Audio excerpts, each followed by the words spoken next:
बेटा, मेरी बेटी सुबह नाश्ता करके नहीं आई। आप तो उसके साथ यूनिवर्सिटी में पढ़ती हो, आप उसकी दोस्त हो, ये उसे दे देना ताकि वो नाश्ता कर ले। अंकल जी, कोई फायदा नहीं उसे देने का, उसने वैसे भी ये वेस्ट कर देना है। वो वैसे भी आपको कुछ नहीं समझती, लेकिन फिर भी मैं आपके लिए ये ले जाती हूँ। बेटा कोई बात नहीं, बाप का तो फर्ज है ना अपनी औलाद का ख्याल रखना। वो कुछ समझे ना समझे, इससे क्या फर्क पड़ता है। अच्छा मैं चलता हूँ। ये लो, तुम्हारे अब्बू आए थे, तुमने सुबह से कुछ खाया नहीं है ना, वो तुम्हारे लिए देकर गए हैं। क्या यार, अब्बू भी हमेशा पीछे पड़े रहते हैं। कितनी बार मैंने उनसे कहा कि मेरी खाने की ऐसी रूटीन नहीं है, फिर पता नहीं क्या गंदला भेज देते हैं। अब ये खाऊंगी मैं। ये तुमने क्या किया? तुम्हारे अब्बू इतनी दूर से पैदल चलकर आते हैं, तुमसे इतना प्यार करते हैं, और तुम उनके प्यार का ये सिला देती हो। बिलाल साहब, खैर तो है, बड़े परेशान लग रहे हैं आप। नहीं नहीं बेटा, मैं कभी परेशान ही नहीं हुआ। परेशानी कभी आपको मिले भी ना। मैं आपके लिए एक गुड न्यूज़ लाया हूँ। अच्छा, क्या खुशखबरी लाया हो मेरे लिए बेटा? अब से आपकी परेशानी कम हो जाएगी, क्योंकि आपकी बेटी को स्कॉलरशिप मिलना शुरू हो गई है। क्या सच में? या अल्लाह, तेरा लाख लाख शुक्र है। हाँ जी, यही सच है। अब आप जाएं और ये खुशखबरी अपनी बेटी को सुनाएं। बेटा बाहर क्यों बैठी हो? घर के अंदर जगह कम थी क्या? अब्बू, आपको क्या मसला है? आप हमेशा मेरे पीछे ही पड़े रहते हैं, और आप यूनिवर्सिटी चीजें क्यों भेजते हैं? मैंने नहीं खाई, वो फेंक दी मैंने। अरे बेटा, आप सुबह नाश्ता नहीं किया था, इसलिए मैं देने आया था आपको, और तुम्हारे लिए खुशखबरी लाया हूँ। सुना दीजिए, कोई फजूल सी ही होगी। बेटा तुम्हारी स्कॉलरशिप शुरू हो गई है यूनिवर्सिटी में। हजारों में से चंद लोगों के नाम आते हैं, जिनमें से आप भी हो। ये फजूल सी खबर, ये तो मेरे किसी काम की नहीं है। मुझे लगा शायद कोई और बात होगी।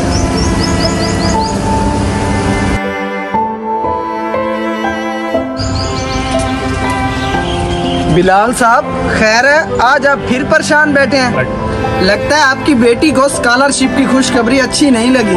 नहीं नहीं नहीं, ऐसी कोई बात नहीं। दरअसल मेरी तबीयत खराब है, इसलिए मैं थोड़ा परेशान बैठा हूँ। अच्छा बिलाल साहब, आप परेशान ना हुआ करें, आप हमारे बुजुर्ग हैं। अगर आपको किसी चीज की जरूरत है तो आप बिला झिझक मुझे बता दें।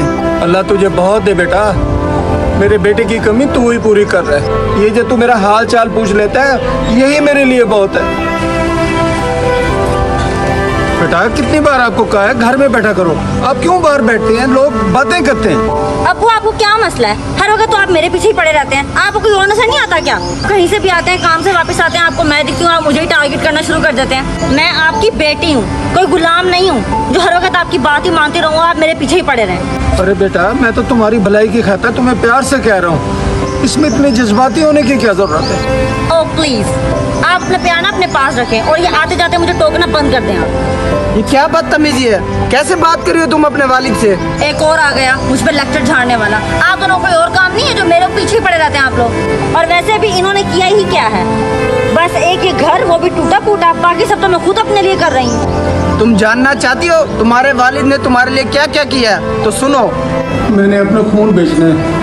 मैंने सुना है आप खून खरीदते हैं, मेरा खून ले लेंगे? और बाबा तेरे जो खून निकलना की जरा सी ले लीजिए कि मर मुर गया तो फिर कौन जिम्मेदार है? मैं मजबूर हूँ कि आपके पास आया हूँ। 2 बोतलें ले लें और मुझे पैसे दे दें, इंतहाई ज़रूरत के तहत आपके पास आया हूँ। बाबा जी ठीक है, असं लै लेने जो मर मुर गया तो साड़ी जिम्मेदारी कोई नहीं। चलो ठीक है, कटते हैं खून थोड़ा। ठीक है बाबा जी, ये तुसी अपने वाइफ लिखाओ मैनू ते नाले साइन करो। हेलो बाबा जी, पैसे थोड़ा खून बड़ा महंगा बिकिया। बाबा जी गल पूछा, तुहानू की मजबूरी सी तुसी अपना खून बेचना आए हो? बेटी की यूनिवर्सिटी में फीस भरनी थी, लोगों से कर्ज मांगा, उन्होंने दिया नहीं, तो यही एक रास्ता था मेरे पास। बाबा जी वैसे हिम्मत है तुहाडी, इस उम्र दे विच तुसी अपने बच्चों वास्ते इन्ना कुछ कर रहे हो। अब्बू जी, मेरी पूरी यूनिवर्सिटी में सबके पास एंड्रॉयड मोबाइल है, मुझे भी अच्छा सा मोबाइल चाहिए। लेकिन बेटा अभी तो मेरे पास पैसे नहीं है, कल ही तो मैंने यूनिवर्सिटी की फीस भरी है, मुझे थोड़ा सा वक्त दे दो ताकि मैं आपकी ख्वाहिश पूरी कर सकूं। एक ही तो आपकी बेटी हूँ और आप मेरी वो ख्वाहिशें भी नहीं पूरी कर सकते। अगर यही मेरी जगह बेटा होता ना तो उसकी हर ख्वाहिश पूरी हो जाती। बस मुझे कल मोबाइल चाहिए तो चाहिए।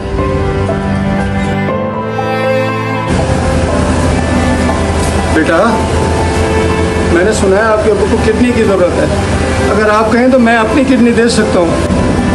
अरे अंकल जी, आप तो मेरे अब्बू से भी ज़्यादा बुजुर्ग हैं। मैं आपकी किडनी कैसे ले सकता हूँ? बेटा, मेरी मजबूरी है, मुझे पैसों की ज़रूरत है। पैसे भी ज़िंदगी का क्या पता। आप मेरी किडनी ले लें, मेरी ज़रूरत पूरी हो जाएगी। चलें ठीक है, अब आप इतना कह रहे हैं और आपकी मजबूरी है, चलें निकलवा लेते हैं आप। सबके पास मोबाइल है, एक मेरे पास ही नहीं है। पता नहीं मेरे अब्बू मुझे मोबाइल कब लेकर देंगे। मोबाइल ये तुम्हारा ही है। देखने में तो सस्ता सा ही लग रहा है ये। चले अब ले ही आए हैं, यही तो बहुत ही बड़ी बात है। बेटा, ये सबसे महंगा मोबाइल है जो मैं तुम्हारे लिए ले आया हूँ। मुझे पता आप कितना महंगा लेके आ सकते हैं। लाइए, इधर दे दीजिए। इन्होंने तुम्हारे लिए अपना खून तक बेचा, अपनी किडनी बेची। शर्म आनी चाहिए तुम्हें। और ऊपर से तुम ये कहती हो इन्होंने मेरे लिए किया ही क्या है? तुम तो खुश नसीब हो, तुम्हें इन जैसा वालिद मिला। उनसे जाके पूछो जिनके वालिद ही नहीं होते। तुम इनका जितना भी शुक्र अदा करो ना कम है। इन्होंने खुद को बेचकर, अपना जिस्म काट कर तुम्हारी ख्वाहिशात को पूरा किया है, और आगे से तुम कहती हो मेरे लिए किया ही क्या है? बस बेटा बस, मेरी बेटी को इतना शर्मिंदा न करो, क्योंकि मैं अपने बेटे के चेहरे पर उदासी नहीं देख सकता। देखो, अभी भी उन्हें तुम्हारा ही ख्याल आ रहा है, और तुम तो हो ही पत्थर दिल। अब्बू, मुझे माफ़ कर दें। मुझे बिल्कुल नहीं पता था कि आप मेरे लिए इतना सब सहते हैं। आपने अपना जिस्म काट के मेरी ख्वाहिशों को पूरा किया। अगर मुझे ज़रा सा भी अंदाज़ा होता तो मैं बिल्कुल ऐसी ख्वाहिशों का इजहार ना करती। कोई बात नहीं बेटा, तुम मेरी बेटी नहीं, मेरा जहान हो। तू सदा खुश रहे।